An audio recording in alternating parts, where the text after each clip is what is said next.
Hello everyone, welcome back to Trividya Academy. Today we are going to end this chapter that is mineral and energy resources. ठीक है, आज ये chapter ख़त्म हो जाएगा। ये लास्ट लेक्चर है इसका, पार्ट 3। तो देखो कि इसमें हमको कौन कौन से हम टॉपिक्स कवर करने वाले हैं। पहला टॉपिक होगा हमारा ये एनर्जी रिसोर्सेज। सेकंड होगा कि हाँ एनर्जी रिसोर्स हैं तो भाई कितने कितने तरीके के होते हैं। तो मेजरली अगर बात करें ना तो एनर्जी रिसोर्सेज हमारे दो तरीके के होते हैं। एक तो है कन्वेंशनल, जो हम बहुत पुराने टाइम से यूज़ करते आ रहे हैं। ठीक है, बाबा आदम के ज़माने से, जब से आदि मानव है तब से हम वैसे एनर्जीज़ का यूज़ करते आ रहे हैं। और कुछ एनर्जीज़ जो बीच में डेवलप हो गई, तो वैसे एनर्जीज़ को हम किस में रखते हैं, कन्वेंशनल सोर्स ऑफ एनर्जी। जैसे कोल हो गया, पेट्रोलियम हो गया, ऐसे घर के फ्यूल्स जैसे लकड़ी हो गया, ये सारे फ्यूल्स क्या हमारे कन्वेंशनल ही हैं।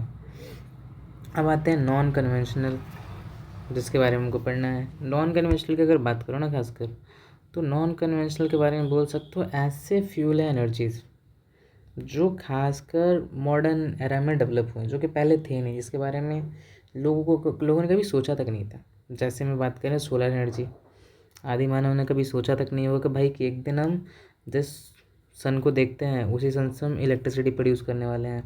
आदि मानव ने कभी सोचा भी नहीं होगा कि वाटर है तो वाटर से हम एनर्जी प्रोड्यूस कर सकते हैं।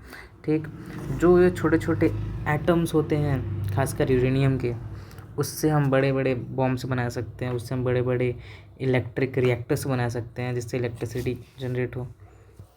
वैसे एनर्जीज़ के जो सोर्सेज हैं उसको हम क्या बोलते हैं, non conventional sources of energy. और फिर हमको बात करना है भाई कंजर्वेशन के बारे में, बिकॉज एनर्जी जैसे कि it is necessary for everything. So if it is necessary for everything then we have to conserve the energy. So यही 4 टॉपिक्स हैं जिसके बारे में आज हम पढ़ने वाले हैं। आगे चलते हैं। ओके, तो देखो सबसे पहले एनर्जी का डेफिनेशन देखो कि एनर्जी का मतलब होता है कि व्हाट इज़ द एनर्जी। अब एनर्जी की बात करें ना तो ऐसा समझ सकते हो कि एनर्जी मतलब fuel.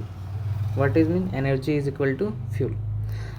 Whenever you use some resources, some minerals, okay, in the form of energy. ठीक है, जैसे में coal, petroleum, natural gas, uranium. क्या क्या, coal, petroleum, natural gas, uranium. Purpose क्या है हमारा यहाँ पर, पर्पस ये है एनर्जी जनरेट करना।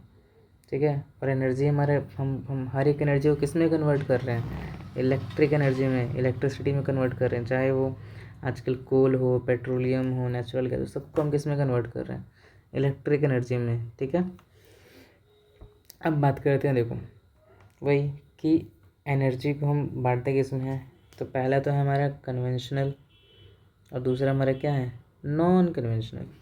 कन्वेंशनल में वही जो हम बहुत लंबे टाइम से यूज़ करते आ रहे हैं, कोल, पेट्रोलियम, नेचुरल गैस।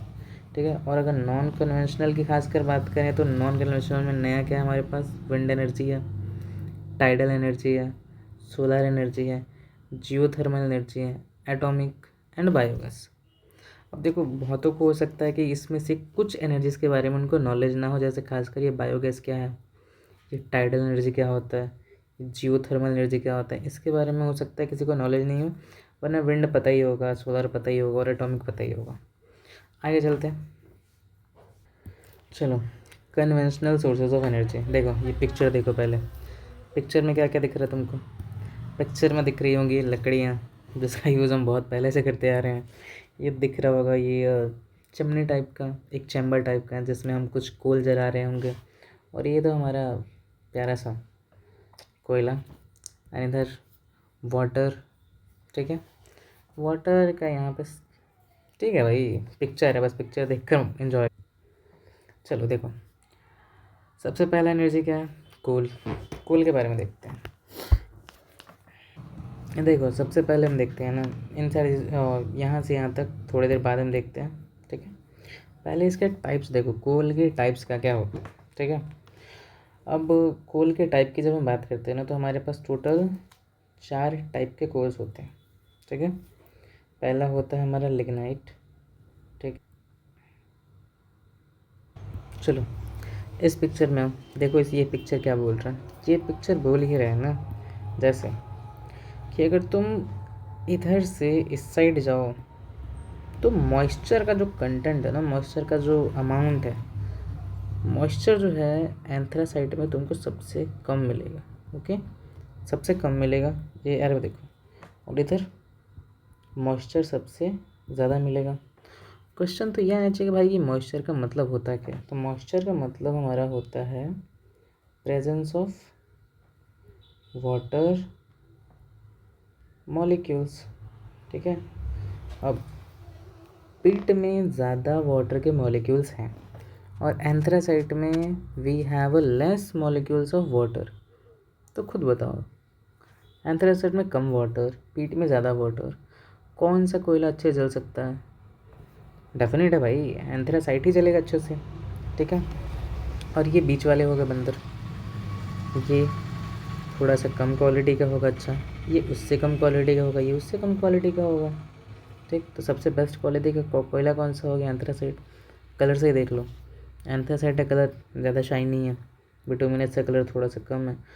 और अगर हीट की बात करें ना, अब हीट की बात करें तो हीट देखो, जैसे जैसे कोयला जलाएंगे ना, अगर हम पाँचों को साथ में जलाएं, ठीक, टाइप्स तो 4 ही होते हैं, 1 2, ये 3 और ये 4, ये उसी का सब क्लासीफाई किया हुआ है बस क्वालिटी के बेसिस पर। तो देखो, अगर हम इन पाँचों को जलाएं ना, तो सबसे ज़्यादा हमको जो हीट देगा वो कौन सा कोयला होगा? एंथ्रासाइट। और सबसे कम जो हीट देगा वो कौन सा होगा? पीट। एक बात पता है, इंडिया में ना, इंडिया में हमारे पास एंथ्रासाइट क्वालिटी का कोयला लगभग में मान लो है ही नहीं। थोड़ा सा है, लेकिन लगभग में मान लो क्या है ही नहीं, ऑलमोस्ट है ही नहीं।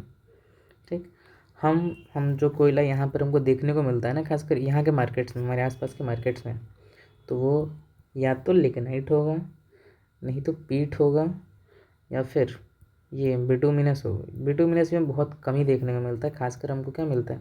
लिग्नाइट और पीट ही मिलता है हमारे आसपास।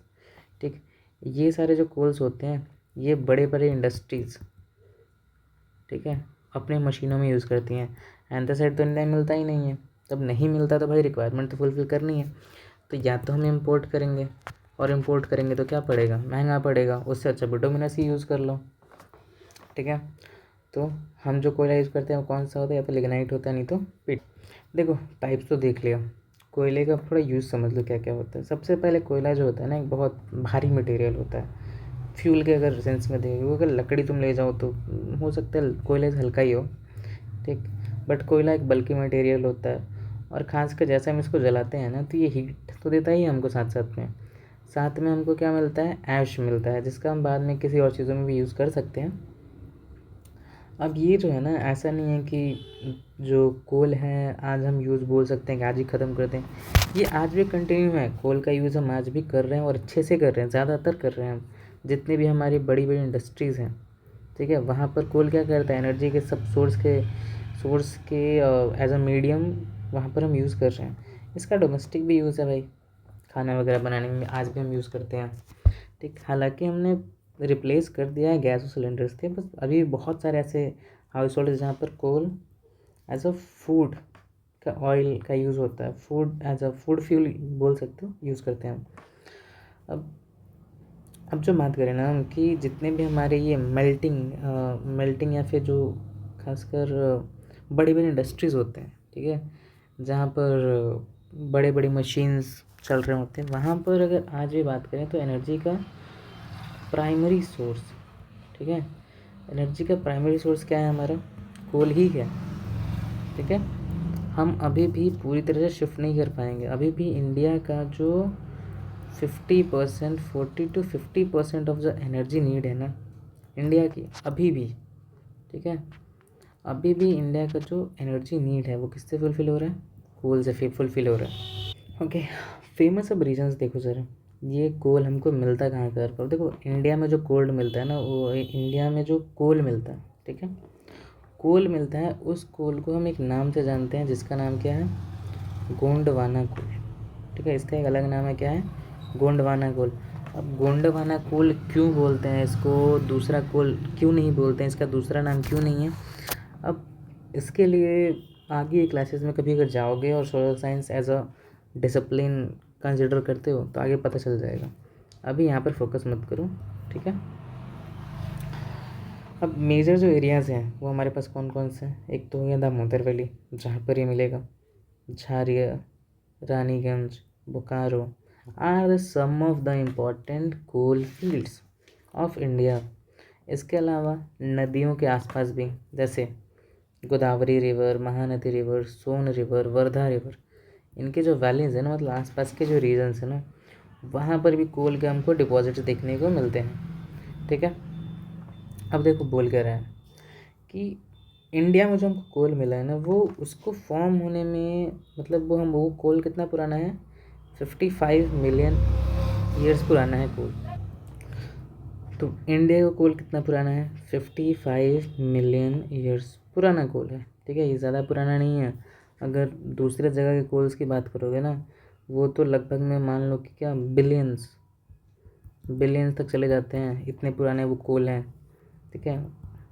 तो इंडिया का कोल नया है, जिसकी वजह से वो अच्छा क्वालिटी का नहीं होता है, ठीक है। प्राइमरी रीजन कौन से होते हैं, मेघालय, असम, अरुणाचल प्रदेश और नागालैंड। यहाँ पर कोल्स के क्वांटिटी अच्छे से मिल सकता है, बट नागालैंड और अरुणाचल प्रदेश में अभी एक्सप्लोर करना बाकी है, क्योंकि माइनिंग वगैरह वहाँ पर ज़्यादा हो नहीं सकता। अब देखो, ये मैप के थ्रू समझ लो कि कोल हमको ज़्यादातर कहाँ कहाँ मिलता है। ये वो फेमस रीजन है जहाँ पर कोल हमको मिलता है। रानीगंज, ठीक है। रानीगंज कहाँ है, वेस्ट बंगाल में। तलचर कहाँ, उड़ीसा में। झारिया, बोकारो, ये कहाँ है, झारखंड में। ये क्या है, सिंगलौरी कहाँ है, मध्य प्रदेश। और कोरबा छत्तीसगढ़ में। और नया वैली कहाँ है, तमिलनाडु, ठीक है। अगर यहाँ इस मैप में क्लियर ना हो कौन सा स्टेट है, इसमें देख लो, ठीक है। यहाँ पर रीजन्स देखो कहाँ कहाँ मिलते हैं कोल हमको। जो बिटुमिनस टाइप का कोल है ना, इस कलर में देखो, इस कलर में हमको कोल कहाँ कहाँ देखने को मिल रहा है। ये हो गया, ये हो गया, ये हो गया, और अब तो मिल ही नहीं रहा, बस ये तीन। इन तीन जगहों पर जो देखो, इन तीन जगहों पर अगर हम कोल की बात करें ना, तो यहाँ पर हमको कौन सी क्वालिटी का कोल यहाँ पर हमको मिल रहा है बिटुमिनस। एंथ्रासाइट दिखा कहीं, बस ये देखो छोटा सा, बेचारा एंथ्रासाइट, इंडिया वालों के पास एंथ्रासाइट है ही नहीं, बस ये छोटू सा दिख रहा होगा एंथ्रासाइट कोल। और ये भी कहाँ, हिमालय के नीचे दबा हुआ है, ये भी हम एक्सट्रैक्ट नहीं कर पा रहे हैं, ठीक है। अब देखो बचा लिग्नाइट। लिग्नाइट हमारे पास कहाँ कहाँ है, लिग्नाइट यहाँ पर थोड़ा सा है, फिर राजस्थान में थोड़ा सा है, गुजरात में थोड़ा सा है, ठीक है। और तमिलनाडु, नया वैली रीजन, क्लियर। अब second one of the major source of energy अगर बात करें तो वो क्या है हमारा, पेट्रोल, ठीक है। क्या हमारा, पेट्रोल, पेट्रोलियम के प्रोडक्ट्स। अब देखो, पेट्रोलियम से हमको बहुत सारी चीज़ें देखने को मिलती हैं, बस फेमसली तुमको क्या मिलता है, पेट्रोल और डीजल मिलता है, जो हम अपने व्हीकल्स में खासकर यूज़ करते हैं। उसके अलावा ना हमको लुब्रिकेंट्स, ठीक है, वैक्स, ये सारी चीज़ें हमको कहाँ से मिल रही होती हैं, पेट्रोलियम से ही। अब देखो, अब पेट्रोलियम से इतने सारे प्रोडक्ट्स हमको मिलते हैं, उसका यूज़ हम बहुत सारी इंडस्ट्रीज़ में ना मैन्युफैक्चरिंग के लिए करते हैं, ठीक है।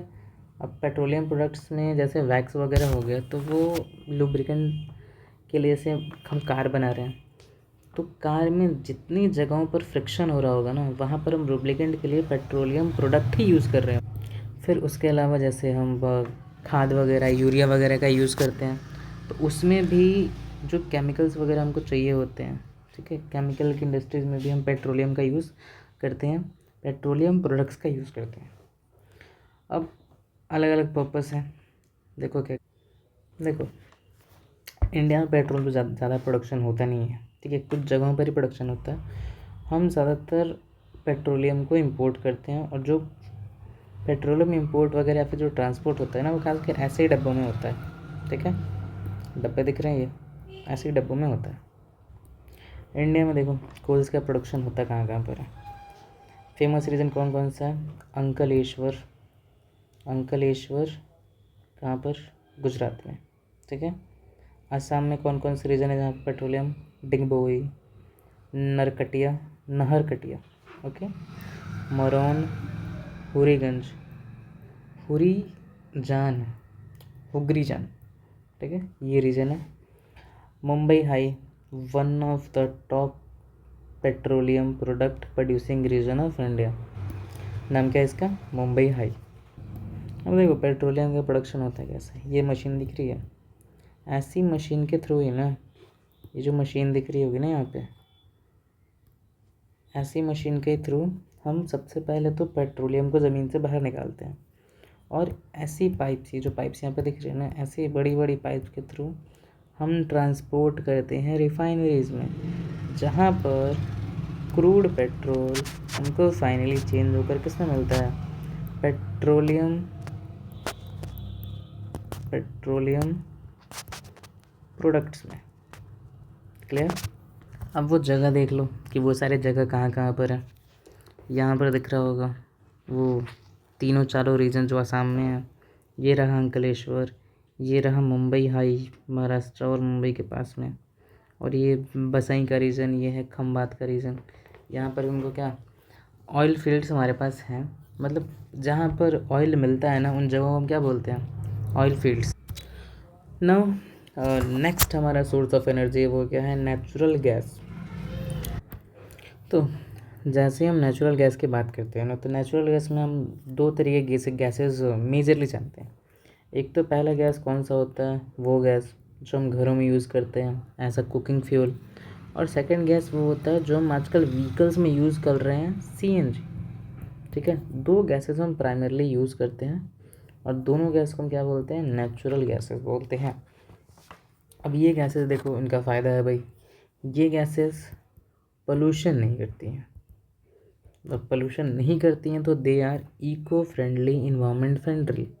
ठीक है, अब देखो ये जो गैसेस होती हैं ना, ये गैसेस किसी ना किसी गैस से ही बनी है। अब पहला तो है कि हम इन गैसेस को जलाकर यूज़ कर लें, ठीक है, और दूसरा ये है कि इन्हीं गैसेस का यूज़ होता है खासकर कुछ इंडस्ट्रीज़ में, जिनको हम खासकर क्या बोलते हैं? पेट्रोकेमिकल इंडस्ट्रीज़, जहाँ पर कुछ केमिकल्स वगैरह मैन्युफैक्चरिंग किए जाते हैं। तो वैसे इंडस्ट्री में भी इनका यूज़ क्या होता है? रॉ मटेरियल के बोल सकते हो, raw material as a raw material हम यूज़ करते हैं। अब देखो होता ये है ना कि ये जो नेचुरल गैसेस हैं वो ज़्यादातर हमको मिलती हैं ओशियानिक बेल्ट्स के नीचे। ठीक है, जैसे में मुंबई हाई का अभी मैप देखा थोड़ी देर पहले। ठीक है, वो मैप मान लो अगर ये इंडिया है हमारा, ठीक है, तो मुंबई हाई कहीं यहाँ पर है। ठीक है, अब देखो पेट्रोलियम और ये जो नेचुरल गैस है, ज़्यादातर केसेस में ये एक दूसरे के आसपास ही मिलती हैं, और अदर प्रोड्यूसिंग रीजन की अगर बात करोगे तो गल्फ ऑफ बॉम्बे और अंडमान निकोबार आइलैंड्स, यहाँ पर भी मिलता है। ठीक है, सेम स्टोर, ट्रांसपोर्ट और प्रोडक्शन, ये पिक्चर से थोड़ा देख के समझ जाना। नेक्स्ट हमारा सोर्स ऑफ एनर्जी क्या है? Hydro electricity. अब वही जो डैम के थ्रू हम पानी को रोकते हैं, कैसे? सबसे पहले तो हम डैम बनाते हैं, डैम बनाया, यहाँ पर वाटर स्टोर हुआ, जब ये वाटर स्टोर हुआ तो अपने साथ ये स्टैटिक एनर्जी जनरेट करता है, और जैसे इसके वाटर को हम छोड़ते हैं ना, ये काइनेटिक एनर्जी में चेंज होता है। काइनेटिक एनर्जी हेल्प करता है टरबाइन को घुमाने में, और टरबाइन, ये रहा टरबाइन, और इसके नीचे से, ठीक है, ये जो सरफेस दिख रहा होगा ना, इसके नीचे से वाटर क्रॉस कर रहा होगा। ठीक, और ये टरबाइन जब घूमेगा तो यहाँ पर जनरेट क्या होगा? इलेक्ट्रिसिटी, और इलेक्ट्रिसिटी जनरेट होकर कहाँ जाएगा? हमारे घरों तक। इसके बाद देखो ये भी उसका 3D रिप्रेजेंटेशन है कि यहाँ से हमने डैम बना के रखा हुआ है, यहाँ से हम पानी रिलीज़ कर रहे हैं, ये नीचे गया, यहाँ से टरबाइन घूमा, और फिर फाइनली हमने क्या? पानी रिलीज़ कर दिया। ठीक है, इसी प्रोसेस के थ्रू हम क्या? हाइड्रो इलेक्ट्रिसिटी जनरेट करते हैं। अब कुछ फेमस जो प्रोजेक्ट्स हैं खासकर डैम से रिलेटेड, भाखड़ा नांगल, दामोदर वैली और कोपिली हाइड्रो पावर प्रोजेक्ट, और कुछ कुछ पावर प्रोजेक्ट्स हैं। ये समझ में आ गया ना कि हाइड्रो इलेक्ट्रिसिटी होता क्या है, कैसे जनरेट होता है। चलो अब आगे देखते हैं नेक्स्ट क्या है हमारा। ठीक है, अब वही उसी की बात कर रहा है। अब देखो थर्मल इलेक्ट्रिसिटी। अब थर्मल इलेक्ट्रिसिटी की बात करें ना, तो थर्मल इलेक्ट्रिसिटी का मतलब क्या है? थर्मल का मतलब क्या होता है? हीट। हीट हमको किससे मिलेगा? बर्निंग से। और हम जलाएंगे क्या भाई? हम जलाएंगे क्या? डेफिनेट सी बात है, हम क्या जलाएंगे? कोल। तो ऐसी इंडस्ट्रीज़ में जब हम कोल के थ्रू, ठीक है, कोल, पेट्रोलियम और नेचुरल गैस के थ्रू जब हम पावर जनरेट कर रहे होते हैं, पावर प्लांट में पावर जनरेट करते हैं, तो वैसी इलेक्ट्रिसिटी को क्या बोलते हैं हम? Thermal electricity. ठीक है। अब इसका मैकेनिज़्म अगर तुम कहीं पे सर्च करोगे तो तुमको बहुत सारे वीडियोस मिल जाएंगे ऐसे, जहाँ पर तुम देख सकते हो कि कैसे हीट के थ्रू हम इलेक्ट्रिसिटी जनरेट करते हैं। वहाँ पर भी एक टरबाइन का ही किस्सा होता है, बस वहाँ पर जो मशीन्स होती हैं, जो स्ट्रक्चर ऑफ इक्विपमेंट्स होता है, वो थोड़ा अलग होता है। कन्वेंशनल सारे सोर्स ऑफ एनर्जी ख़त्म हो गए। अब चलते हैं non conventional source of energy पर। ऐसे एनर्जी रिसोर्सेज जो मॉडर्न टाइम्स के सोर्स ऑफ एनर्जी हैं, ठीक है, जैसे टाइडल पावर, जैसे सोलर एनर्जी, जैसे विंड्स एनर्जी, जैसे जियोथर्मल एनर्जी। ये सारे एग्जांपल किसके हैं? मॉडर्न सोर्स ऑफ एनर्जी, जिसको हम क्या बोलते हैं? Non conventional source of energy. देखो, सबसे ज़्यादा इम्पोर्टेंट या फिर सबसे पावरफुल अगर बोलो ना, तो देखो क्या होता है, न्यूक्लियर और एटॉमिक एनर्जी जो है ना, ठीक, ये भी हमारा क्या है? एक non conventional source of energy है और एक अल्टरनेटिव है। मतलब जितना भी हम कोल यूज़ कर रहे हैं, पेट्रोलियम यूज़ कर रहे हैं ना, उसका ये अल्टरनेटिव है। इसको एनर्जी कहाँ से मिलती है? एटम से। ठीक है, जब भी ये एटम्स हमारे टूटते हैं या फिर एक दूसरे साथ कंबाइंड होते हैं तो एनर्जी रिलीज़ होता है, और उस एनर्जी का यूज़ करके हम बहुत लार्ज अमाउंट में इलेक्ट्रिसिटी जनरेट कर सकते हैं। फॉर एग्ज़ाम्पल फॉर एग्ज़ाम्पल ये जो है ना, एटम बॉम्ब का नाम सुना है ना? एटम बॉम्ब या फिर न्यूक्लियर बॉम्ब, इन सारे बॉम्ब्स में हम यूज़ किसे कर रहे होते हैं? छोटे छोटे कंपोनेंट्स ऑफ एलिमेंट्स का ही, खासकर वो एलिमेंट्स क्या होते हैं? थोरियम होता है, ठीक है, यूरेनियम होता है, प्लूटोनियम होता है। अब इन छोटे छोटे एटम्स में इतनी एनर्जी होती है, कितना ये बड़ा ब्लास्ट कर सकते हैं। सोचो अगर इस एनर्जी का यूज़ हम पॉजिटिव तरीके से इलेक्ट्रिसिटी के जनरेशन में अगर करें तो कितना ज़्यादा हमको इलेक्ट्रिसिटी मिल सकता है। लेकिन इससे एनर्जी जनरेट करना इतना आसान नहीं है। इसके लिए हमको चाहिए होता है ऐसा मशीन्स, ठीक है, जिसको हम एटॉमिक रिएक्टर बोलो या फिर न्यूक्लियर रिएक्टर बोलो। उससे हम क्या करते हैं? उससे हम इन सारे एलिमेंट्स का, जैसे थोरियम, यूरेनियम, प्लूटोनियम, इन सारे एलिमेंट्स का यूज़ कर हम इलेक्ट्रिक पावर जनरेट करते हैं। ठीक है।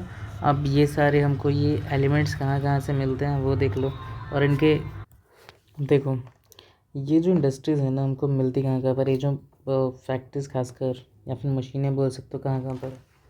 सबसे पहले तो ऐसी मशीनें या फिर जो हमको कंपोनेंट चाहिए, जैसे ये मोनोज़ाइट एक मिनरल होता है जिससे हमको क्या मिलते हैं? थोरियम, प्लूटोनियम, यूरेनियम, इन सारे ऐसे ही एलिमेंट्स मिलते हैं। ठीक है। और ये हमको कहाँ मिलता है? झारखंड और राजस्थान जैसे एरियाज़ में। और उसका हम यूज़ करके क्या बनाते हैं? न्यूक्लियर पावर या फिर यही एटॉमिक एनर्जी।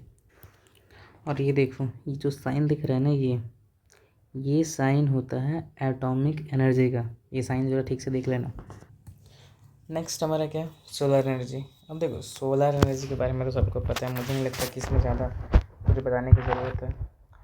तो अगर सोलर एनर्जी के बारे में बोलें तो देखो, ये सोलर प्लेट्स होती हैं, इसका जो फोटो वोल्टाइक टेक्नोलॉजी एक होता है, जिसके थ्रू होता है ये कि जैसे ही सनलाइट इन प्लेट्स पर पड़ती है तो ये प्लेट्स क्या करती हैं? इलेक्ट्रिसिटी जनरेट करती हैं।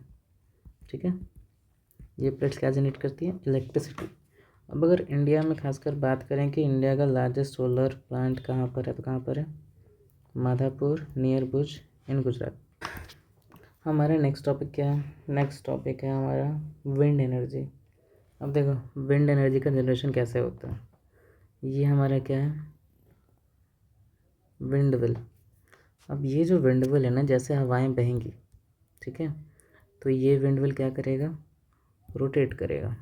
और जैसे ही ये रोटेट करेगा, नीचे वो लगे होंगे मोटर्स, जिससे तुम्हारा कनेक्ट हुआ होगा टरबाइन, और टरबाइन जब घूमेगा तो विंड इलेक्ट्रिसिटी जनरेट हो जाएगी। अब ये जो विंडमिल्स हैं ना ज़्यादातर लगे होते हैं ऐसे एरियाज़ में जहाँ पर हमेशा हवाएं बहती हैं। तो खास कर कहाँ लगे होते हैं? कोस्टल एरियाज़ में। ठीक है, कहाँ पर? कोस्टल एरियाज़ में। जैसे में देखो, Andhra Pradesh coastal coastal state है, Karnataka coastal state, Gujarat coastal state, Kerala भी coastal state, Maharashtra coastal state, Lakshadweep island है भाई, तो वहाँ पर तो हवाएं बहेंगी। तो ज़्यादातर कहाँ लगे होते हैं? Coastal states. और अगर सबसे ज़्यादा बात करें ना ये सारे स्टेट्स में सबसे ज़्यादा कहाँ लगा, तो कहाँ लगा? Tamil Nadu. The largest wind farm cluster is located in Tamil Nadu. ठीक है, नेक्स्ट बात करते हैं हम किस पे? बायोगैस पे। अब बायोगैस का मतलब देखो क्या होता है। जैसे जितने भी ये सड़ने वाली चीज़ें होती हैं ना, जैसे घास हो गया, जानवरों का वो गोबर डंग ये सब हो गया, एनिमल जैसे एनिमल वेस्ट हो गया, कुछ प्रोडक्ट घर में यूज़ किया, तो डोमेस्टिक वेस्ट जो हो गया, खासकर डिग्रेडेबल। ठीक है, जो बायोडिग्रेडेबल हम नहीं बोलते हैं, वैसे प्रोडक्ट्स।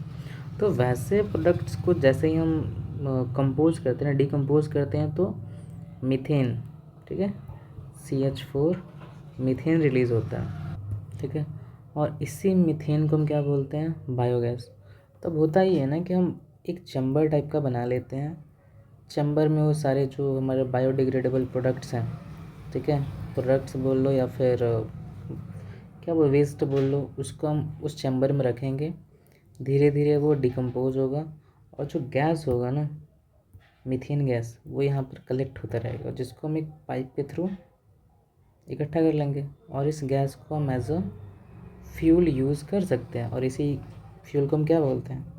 बायोगैस। ठीक है, ऑर्गेनिक जितने भी मैटर्स हैं उनके डिकम्पोजिशन से बनता है। इसमें हाई थर्मल इफिशिएंसी होता है, मतलब ये ज़्यादा हीट दे सकता है, ये अच्छे से जल सकता है, कोई पोल्यूशन क्रिएट नहीं करेगा। देखो, इसका एक और फ़ायदा ये है ना कि पहला तो हमको ये गैस मिल गया, ठीक है, डिकम्पोज हुआ और उससे गैस मिल गया। और दूसरा ये जो डिकम्पोज हुआ है ना, वो एज अ मैन्योर यूज़ कर सकते हैं हम। मैन्योर समझते हो? मैन्योर जैसे हम एग्रीकल्चर करते हैं तो उसमें हमको तो फर्टिलाइज़र्स लगते हैं, खाद वगैरह लगता है। तो ये जितना भी मटेरियल यहाँ पे ऑर्गेनिक मैटर डिकम्पोज हुआ है उसको हम मैन्योर यूज़ कर सकते हैं। तो हमारा दोनों, पहला तो जो गैस मिला उसका हमने एज अ फ्यूल यूज़ कर लिया, ठीक है, और दूसरा जो हमको नीचे डिग्रेडेबल प्रोडक्ट मिला उसको हमने as a agriculture manure use कर लिया। नेक्स्ट हमारा है टाइडल एनर्जी। अब देखो, टाइडल एनर्जी को अगर समझना है ना तो पहले हमको टाइड जानना पड़ेगा कि टाइड्स होता क्या है। टाइड का मतलब होता ही है कि जैसे हमारा ये ओशन हो गया ना, ओशियन, ठीक है, ये जो ओशन का वाटर है ये 15 दिनों तक इसका लेवल बढ़ता है, ठीक है, और 15 दिनों के बाद इसका लेवल धीरे धीरे घटता है और अपना जो नेचुरल इसका लेवल था वहाँ पर चला जाता है। और इसी पूरे इवेंट को हम क्या बोलते हैं? टाइडल। अब इससे देखो हम एनर्जी कैसे जनरेट कर रहे हैं, ठीक है। अब देखो, जब भी हाई टाइड होगा ना, हाई टाइड, तो हाई टाइड में होता ही है कि ओशन के वाटर का लेवल नॉर्मल से क्या हो जाएगा? ऊपर आ जाएगा। तो जैसे ही ये नॉर्मल से ऊपर आएगा तो हम क्या करेंगे ना कि जैसे मान लो ये कोस्ट हो गया, तो ओशन का जब वाटर का लेवल बढ़ेगा तो पहले वाटर यहाँ तक था, अब वाटर यहाँ तक आएगा। तो हम क्या करेंगे ना, इंतज़ार करेंगे, ठीक है, हम इंतज़ार करेंगे कि ये वाटर का लेवल बढ़े, ठीक है, और हम यहाँ पर एक दीवार बना के रखेंगे, ठीक है। और जैसे जैसे वाटर का लेवल बढ़ेगा ये वाटर तो क्या करेगा, वाटर तो इंटर कर जाएगा और इसका लेवल ही बराबर आ जाएगा। अब वाटर जब इंटर कर जाएगा तो हम क्या करेंगे, लो टाइड आने से पहले ही ये गेट क्लोज़ कर देंगे, ठीक है।